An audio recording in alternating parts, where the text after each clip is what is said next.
SCCRESA TV presents in 3, 2, 1, Dateline Schools with your host, Terry Harrington.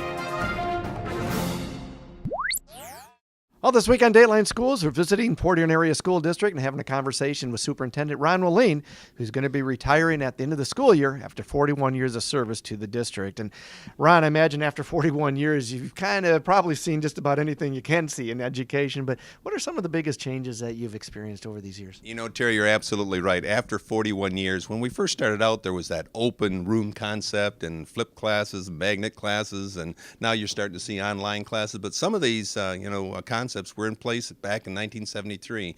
So there's been a change. But what I think when I'm really looking at now, there's never been more accountability for student achievement than now. And when you look at really putting interventions in place to really assess where the kids are and making sure that all students are successful. So I think that's probably paramount, focused on student achievement and the accountability on everyone, right from the superintendent down. I know you're in the middle of a lot of different projects trying to wrap them up and things, but as you reflect back, what do you see the biggest challenges they're going to be facing for your successor when the Board of Education names somebody to replace you? Well, it's going to continue. We're in a position that we have a fighting chance. We have a budget that we're going to be closing the books this June in the black.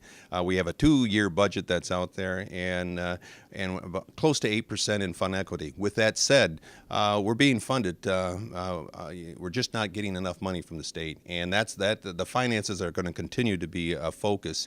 And then we continue to look at improving student achievement, putting interventions in place. As you know, we have this visionary team that just completed their work, and we need to keep that momentum going because we're moving in the right direction, and we need to continue to focus on student achievement and good communications with our Board of Education. I have a good board, and if I could say anything to the new superintendent, keep good open communications with the board and the business people out there. And when you look at Bruce Brown and Randy Myers and Denise Brooks and the mayor, keep good connections and relationships with the business people out there.